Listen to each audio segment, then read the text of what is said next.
রান্নাঘরে ঢুকে পড়ল মধ্যপ্রাচ্যের যুদ্ধ। হরমুজ প্রণালী বন্ধ হওয়ার পর থেকে যে আশঙ্কা তৈরি হয়েছিল, এবার তাতেই যেন শিলমোহর পড়ল। মধ্যপ্রাচ্যের এই যুদ্ধের জেরে দেশের গ্যাস ও পেট্রোপণ্যের বাজারে চাপ পড়বে না বলেই বারবার দাবি করেছিল মোদি সরকার।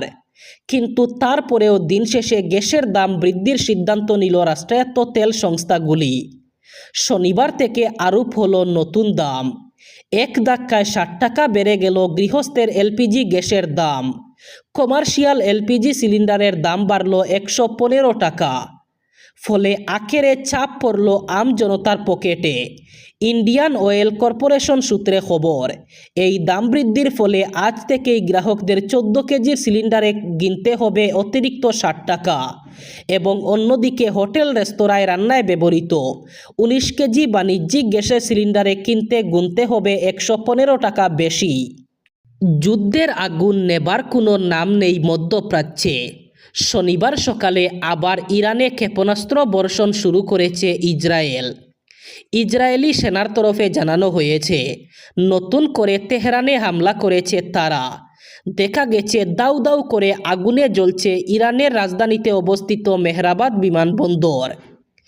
এদিকে মার্কিন প্রেসিডেন্ট ডোনাল্ড ট্রাম্পের নিঃশর্ত আত্মসমর্পণের দাবি উড়িয়ে দিয়েছে ইরান। সব মিলিয়ে 8 দিন পেরোনোর পরও মধ্যপ্রাচ্য জুড়ে পুড়ছে যুদ্ধের আঁচ। আইডিএফের তরফে জানানো হয়েছে, নতুন করে গ্রেটার তেল আবিব এবং মধ্য ইসরায়েলের বিভিন্ন অংশে হামলা চালাচ্ছে ইরান। তারই বদলা নিতে আবার তেহরানে মিসাইল ছুড়তে শুরু করেছে ইসরায়েল। এদিকে ইরান স্পষ্ট করে দিয়েছে, ট্রাম্পের নিঃশর্ত আত্মসমর্পণের দাবি তারা মানবে না। পাশাপাশি পরিষ্কার করে দিয়েছে, সুপ্রিম লিডার বাঁচাও তাদের একান্ত সিদ্ধান্ত। স্পষ্টতই ইরান বুঝিয়ে দিচ্ছে, এই পরিস্থিতিতেও নিজেদের অবস্থান বদলাতে রাজি নয় তারা। আসাম রাজ্য বিদ্যালয় শিক্ষা পরিষদ উচ্চ মাধ্যমিক প্রথম বর্ষের শিক্ষার্থীদের উত্তীর্ণ হওয়ার ন্যূনতম নম্বর বাড়ানোর সিদ্ধান্ত নিয়েছে। নতুন নির্দেশনা অনুযায়ী এখন থেকে উচ্চ মাধ্যমিক প্রথম বর্ষে উত্তীর্ণ হতে হলে শিক্ষার্থীদের কমপক্ষে 33% নম্বর পেতে হবে। এর আগে উত্তীর্ণ হওয়ার জন্য ন্যূনতম নম্বর ছিল 30%। পরিষদের মতে নতুন শিক্ষানীতির নির্দেশিকা অনুযায়ী শিক্ষার মান উন্নত করার লক্ষ্যেই এই সিদ্ধান্ত নেওয়া হয়েছে। শিক্ষা ব্যবস্থায় গুণগত মান বজায় রাখা এবং শিক্ষার্থীদের আরও মনোযোগ দিয়ে পড়াশোনায় উৎসাহিত করার উদ্দেশ্যে এই পরিবর্তন কার্যকর করা হয়েছে। পরিষদ স্পষ্টভাবে জানিয়েছে যে নতুন নিয়মগুলি আগামী শিক্ষাবর্ষ থেকেই কার্যকর হবে। অর্থাৎ উচ্চ মাধ্যমিক প্রথম বর্ষের পরীক্ষায় উত্তীর্ণ হতে এখন থেকে প্রতিটি বিষয়ে শিক্ষার্থীদের কমপক্ষে 33% নম্বর অর্জন করতে হবে। কর্ণাটক সরকার রাজ্যে 16 বছরের কম বয়সী শিশুদের জন্য সোশ্যাল মিডিয়া ব্যবহারে নিষেধাজ্ঞা জারি করার সিদ্ধান্ত নিয়েছে।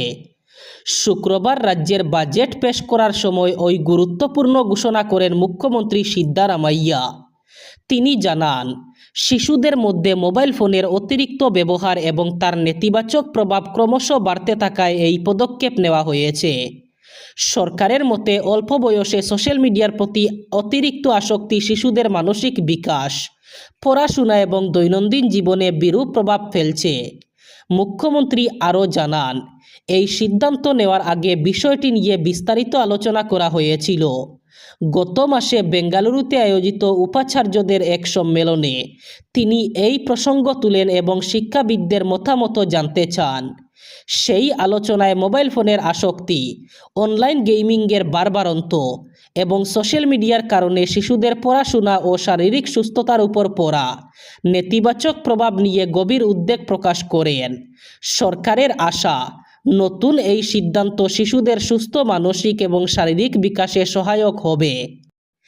আর মাত্র 2 দিন পর রাজ্যের লাখ লাখ মহিলারা পেতে চলেছেন বিহুর উপহার।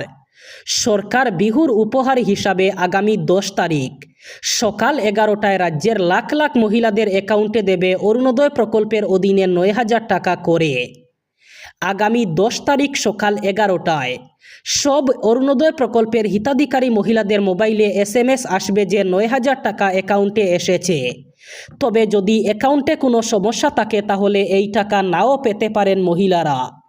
জানিয়েছেন রাজ্যের মুখ্যমন্ত্রী ডক্টর হিমন্ত বিশ্ব শর্মা। সেই সাথে তিনি জানিয়েছেন, রাজ্যের সরকারি গড়ের তালিকায় ঢুকে পড়েছেন হাজার হাজার ভুয়ো হিতাধিকারী। জেলায় জেলায় ভুয়ো হিতাধিকারীর তালিকা ইতিমধ্যে প্রস্তুত করা হয়েছে। গোয়ালগড়ের ফটো দিয়ে হিতাধিকারীরা বাড়িয়েছেন সংখ্যা। দুর্নীতি করা জীবিকা সখী এবং গাঁও পঞ্চায়েতের সভাপতিদের বিরুদ্ধেও ব্যবস্থা নেওয়া হবে। পূর্ত বিভাগের শ্রীভূমি সাউথ টেরিটোরিয়াল রোড সাবডিভিশনের সহকারী নির্বাহী বাস্তুকার এক বিজ্ঞপ্তি যুগে জানিয়েছেন যে লঙ্গাই চাঁদখানি সড়কে আজ অর্থাৎ 7 মার্চ থেকে 9 মার্চ রাত 10টা থেকে মধ্যরাত 2টা পর্যন্ত সব ধরনের যানবাহন চলাচল পুনরাদেশ না দেওয়া পর্যন্ত বন্ধ ঘোষণা করা হয়েছে। এতে জানানো হয়েছে যে ওই সড়কে জিয়াদরার কাছে 4400 মিটার অংশে, রানীবাড়ি বাজারের কাছে 8300 মিটার অংশে এবং ব্রাহ্মণ শাসনের কাছে 8700 মিটার অংশে মুখ্যমন্ত্রী উন্নত পাকাপথ নির্মাণ যোজনার অধীনে নতুন কালভার্টের নির্মাণ কাজের জন্য এই 3 দিন সড়কটি বন্ধ থাকবে। এতে ওই সময়সীমায় যানবাহন চালকদের বিকল্প সড়ক ব্যবহার করতে পরামর্শ দেওয়া হয়েছে। শ্রীভূমির খাদ্য গণবণ্টন ও উপভোক্তা বিষয়ক বিভাগের ভারপ্রাপ্ত ডেপুটি ডিরেক্টর এক প্রেস বার্তা যুগে সর্বসাধারণের অবগতির জন্য জানিয়েছেন, জেলা প্রশাসনের নজরে এসেছে যে জেলার কিছু কিছু পেট্রোল পাম্পে পেট্রোল এবং ডিজেল সংগ্রহের জন্য দীর্ঘ লাইন দেখা যাচ্ছে। এই বিষয়ে সংশ্লিষ্ট সকলকে জানানো হয়েছে যে জেলায় পেট্রোলজাত পণ্যের কোনো অভাব অথবা ঘাটতি নেই। শ্রীভূমি জেলার সমস্ত পেট্রোল পাম্পে বর্তমানে পর্যাপ্ত পরিমাণে পেট্রোল এবং ডিজেলের ভান্ডার মজুদ রয়েছে এবং সরবরাহ ব্যবস্থা সম্পূর্ণ স্বাভাবিক রয়েছে। তাই জেলার নাগরিকদের পেট্রোল এবং ডিজেলের ঘাটতি নিয়ে আতঙ্কিত না হওয়ার অথবা দুশ্চিন্তা না করার জন্য অনুরোধ করা হয়েছে। এতে পেট্রোল পাম্পগুলিতে অপ্রয়োজনীয় ভিড় এড়িয়ে চলার জন্য সকলকে বিশেষভাবে অনুরোধ জানানো হয়েছে। এবার শেষ খবর। বেপরোয়া গতির স্কুটির ধাক্কায় এক মহিলার করুণ মৃত্যু। শুক্রবার সুনাই শহরের কালীবাড়ি রোডে এই মর্মান্তিক দুর্ঘটনাটি ঘটে। মৃত মহিলার নাম মিতালি দর। তিনি সুনাই আশ্রম রোডের প্রয়াত মিন্টু দরের দ্বিতীয় মেয়ে। জানা গেছে, কালীবাড়ি রোডের যুবতী সিংহ মণিপুরি স্কুলের নিকটবর্তী এলাকায় ঘটনাটি ঘটে। সন্তানকে সঙ্গে নিয়ে আশ্রম রোডে বাবার বাড়িতে ফিরছিলেন মিতালি।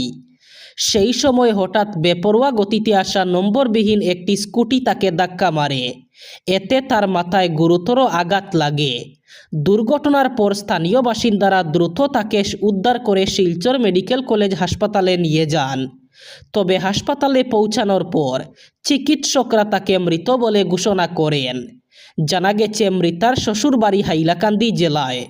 এই মর্মান্তিক ঘটনায় এলাকা জুড়ে গভীর শোকের ছায়া নেমে এসেছে।